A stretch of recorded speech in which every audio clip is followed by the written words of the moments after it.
Bonjour, c'est avec plaisir que nous nous retrouvons une nouvelle fois pour l'émission Conseil de famille, préparée et organisée par l'UDAF de la Vendée, en partenariat avec la chaîne TV Vendée. Alors que la rentrée scolaire est effectuée depuis moins de 2 mois, déjà de nombreuses familles et jeunes sont confrontés à l'orientation suite à la fin d'un cycle scolaire. Nous souhaitions ce matin faire un point sur la poursuite scolaire en apprentissage, particulièrement après la 3e. Pour cela, nous recevons M. Dubin, directeur du BTP CFA 85, et Jade, qui est apprentie en CAP première année en ébénisterie.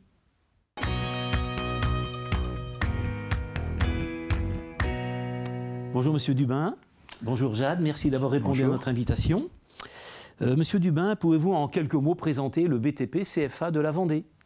Le BTP CFA de Vendée, donc c'est un centre de formation d'apprentis qui forme des jeunes et des moins jeunes d'ailleurs, on en reparlera certainement, dans les métiers du bâtiment. Et on a donc dans le panel de formation donc plus de 40 formations du CAP au BTS et dans 8 secteurs professionnels.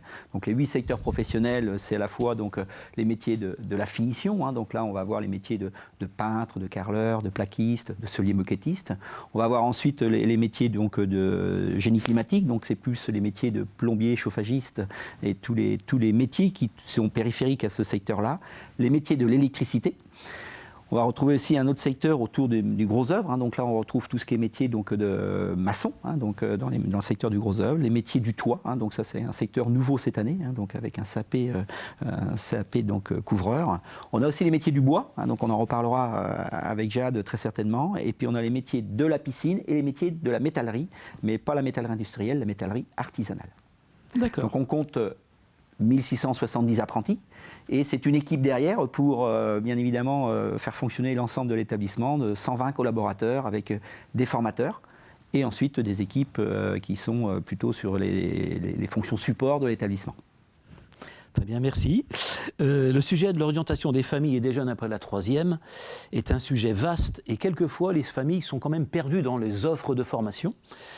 Comment abordez-vous au BTP CFA cette information auprès des familles ?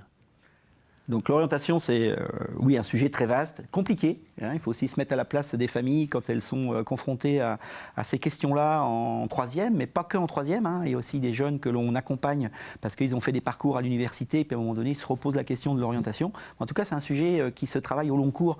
On ne prend pas une décision aujourd'hui pour demain matin de partir faire tel ou tel métier.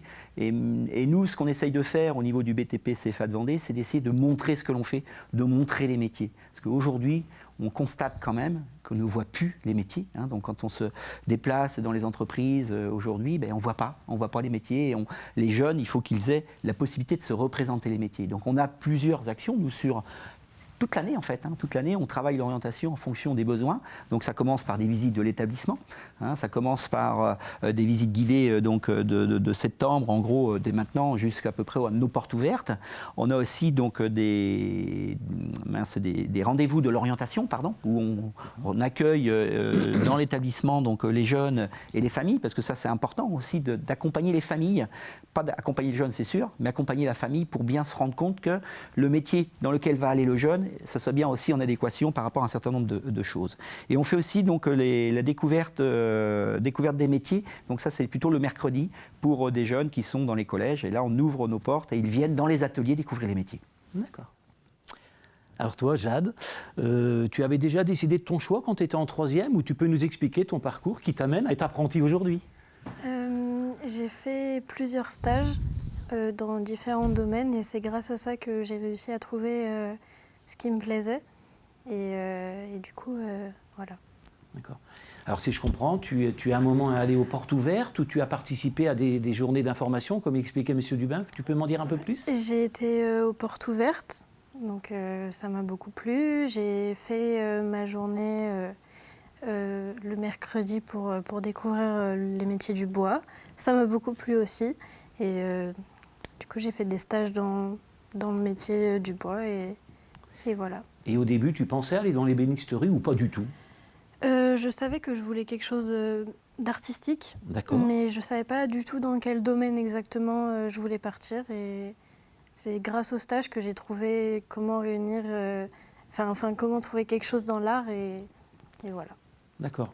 Et ça veut dire qu'à un moment, j'entendais parler que tu as participé au mercredi de l'orientation. Alors, tu as vu cette information de quelle manière?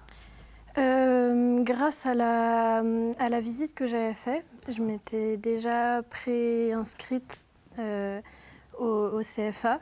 Donc j'ai reçu un mail sûrement, je ne me rappelle plus exactement, mais et j'ai été invitée à faire la journée du mercredi. Il y a plusieurs sortes de métiers, enfin pour beaucoup de métiers, mais moi du coup c'était le métier du bois. Et voilà. D'accord. Cette journée-là, tu t'es promené au BTP CFA ou tu avais déjà fait ton choix? J'avais déjà fait mon choix. D'accord. C'était vraiment le métier du bois. Voilà. Et vous, Monsieur Dubin, comment est-ce que vous accompagnez le jeune? Alors, j'ai bien compris qu'elle a fait son choix sur la recherche du maître d'apprentissage. Est-ce que c'est vous qui trouvez le maître d'apprentissage ou c'est au jeune et à la famille de faire sa recherche? En fait, il y a plein de situations. Donc, on peut avoir un jeune comme Jade qui a trouvé son maître d'apprentissage, parce qu'effectivement, elle a fait fonctionner son réseau. Je crois que ça, c'est important. Mais on peut aussi avoir des jeunes qui n'ont pas forcément de réseau, parce que c'est aussi ça, l'orientation. C'est aussi des fois un problème de réseau. Donc, oui, j'ai envie de faire ça, mais je connais personne dans ce métier-là. Donc, on est là, nous, pour accompagner, parce qu'on recense tous les ans, donc bien sûr, des entreprises qui veulent accueillir des jeunes en apprentissage. L'an passé, c'est 850 entreprises qui nous ont sollicité pour prendre des apprentis. Donc, dans ce vivier-là, après, en fonction des projets des jeunes, en fonction, bien évidemment, de ce qu'ils nous disent, de ce qu'ils ressentent, on les met en relation. Donc, ils peuvent aussi faire des périodes d'immersion d'entreprise pour vérifier si le projet qu'ils avaient à un moment donné est vraiment celui qu'ils ont envie de faire. Donc, des immersions dans l'entreprise, des immersions chez nous avec les mercredis de l'orientation. Puis après, donc, ce que l'on fait, nous, avec les jeunes et les familles, c'est aux portes ouvertes. On leur précise qu'à un moment donné, ils viennent par rapport à un projet, ils viennent aussi avec un parcours, des fois. On a des jeunes qui... alors Jade, elle sort de 3e, donc c'était dans la continuité. Mais on peut avoir des jeunes qui ont déjà fait un SAP ou déjà une formation professionnelle ou une formation supérieure. Nous, on les accompagne aussi, on essaye de les positionner pour essayer de voir comment on va adapter le parcours de formation au mieux sur les années de formation qu'on va leur proposer. D'accord. Alors toi, Jade, je vois, tu as préparé un métier d'ébénisterie. Alors, dans la vision traditionnelle, on voit que c'est encore un métier masculin. Qu'est-ce que tu peux nous en dire de ça? Comment tu es accepté dans la classe? Et puis après, comment tu es accepté en entreprise? Tu peux m'en dire un peu plus? Dans l'entreprise, tout se passe bien. Le fait que je sois une fille ne me dérange pas. Je fais partie de l'entreprise en elle-même. Je travaille comme une personne, comme un homme dans cette entreprise, donc je ne vois pas de différence.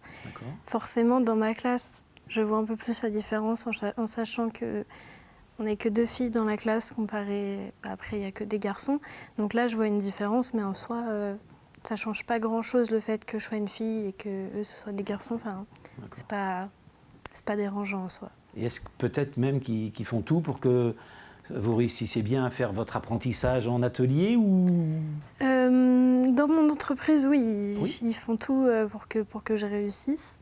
Dans ma classe, en termes d'élèves, c'est pas trop ce qui les intéresse, je pense. Voilà. Qu'est-ce qui te plaît dans l'apprentissage? Ce qui me plaît dans l'apprentissage, c'est le fait que déjà on travaille, donc on touche au métier, on n'a pas que ce qu'on apprend en classe, donc on sait comment c'est sur le terrain, si on va sur le terrain, enfin sur des chantiers et tout. Et en plus, on a des formations, enfin oui, c'est des formations dans le centre de CFA, on apprend et je trouve ça bien. J'aime bien le système. Puis il y a le salaire quand même. Oui, il y a le salaire aussi, c'est important ça. Et qu'est-ce qui te plaît moins? Ce qui me plaît moins, c'est, je pense, le fait que... Comment expliquer? Le fait qu'il n'y ait pas, énormément de filles en fait, qui soient pas forcément dans le métier du bois, mais dans tous les métiers. Je trouve qu'il y a moins de filles qui sont qui sont attirés et je trouve ça un peu plus dommage en fait. Donc ça va être à toi après de devenir une vraie ambassadrice alors. C'est ça, c'est ça. C'est bien. Puis à nous aussi, en tant que centre de formation, de travailler sur cette image, sur des métiers, hein, parce que le bâtiment féminin, c'est quelque chose qu'il faut développer. Hein. Aujourd'hui, les métiers, ils sont en termes de pénibilité, parce que c'était surtout ça le sujet, mais ils ne sont plus du tout. Les choses ont évolué dans les métiers du bâtiment. Donc c'est aussi bien adapté à un public féminin qu'à un public masculin dans bon nombre de métiers maintenant. C'est juste le métier est moins physique par rapport aux adaptations. C'est ça. Alors justement, M. Dubin, bien sûr, vous n'êtes pas le seul centre de formation en apprentissage en Vendée. Comment sont vos relations avec les autres centres de formation en apprentissage? Est-ce que vous faites des choses en commun? Donc sur le territoire vendéen, c'est vrai qu'on a une chance, c'est que le milieu de l'artisanat, le métier du bâtiment, c'est des secteurs qui sont très très développés. Et de ce fait, bien sûr, on a des collègues, on a des établissements concurrents avec qui on travaille en toute intelligence. Et ça, c'est vraiment un état d'esprit qu'on ne retrouve pas forcément dans tous les départements. Mais en tout cas, en Vendée, c'est vraiment une réalité. Et c'est vraiment un plaisir même de travailler avec des collègues, même si on est sur des formations concurrentes, parce que on s'entend, on partage. Et puis à un moment donné, nous, on a notre philosophie en termes de formation au niveau du BTP CFA de Vendée. D'autres établissements ont leur propre approche, donc forcément elle est un petit peu différente ou pas, mais l'objectif c'est d'abord d'accueillir un jeune, de répondre à un besoin d'une entreprise, parce qu'on est bien dans un contrat d'apprentissage, et donc ça c'est notre première mission, hein. On n'est pas là pour faire de la formation pour le plaisir de la formation, on est là pour permettre l'insertion de nos jeunes dans un milieu professionnel. Et pour rebondir sur ce que vous dites, c'est qu'on organise ensemble, hein, donc avec les autres établissements, des actions communes, notamment l'Orientibus, notamment Vendée Métiers, qui va avoir lieu très prochainement. Et je vous invite tous, bien évidemment, à venir au Vendespace. On va accueillir plus de 10 000 visiteurs donc, au Vendespace pour faire découvrir les métiers. Et donc, c'est le 26 et 27 novembre prochain. Hein, donc, ça se fait sur inscription. Allez sur le site internet de Vendée Métiers et vous pouvez retrouver toutes les informations. Donc, ça, c'est vraiment des actions qui nous rassemblent. Et je crois qu'aujourd'hui, on a tout intérêt à se rassembler plutôt qu'à se diviser. D'accord. Jade, on n'a pas parlé de ton entreprise. Tu peux nous dire où tu es, dans quelle entreprise tu es? Je travaille à Escalier Mousseau, à Saint-Hilaire-de-Riez. D'accord. Donc c'est bien de le mettre un peu en avant, parce qu'il n'hésite pas à prendre quelqu'un qui est féminin, alors qu'on dit que c'est encore un métier assez traditionnel. Hein, voilà. Merci beaucoup. Vous voyez, le temps passe relativement vite. Il pourrait y avoir encore plein de questions. Hein. On va mettre en incrustation vos coordonnées, hein, si des familles souhaitaient vous appeler ou prendre contact. Et puis, comme vous l'avez dit, il y a Vendée Métiers qui va avoir lieu. Et je pense que c'est un événement pour les familles qui peut aider à l'orientation en apprentissage. Quant à nous, je vous remercie d'avoir suivi cette émission. Comme les précédentes, vous pouvez retrouver celle-ci sur les sites de TV Vendée et de l'UDAF ou sur la chaîne TV Vendée. Je vous souhaite une bonne semaine et à la prochaine fois.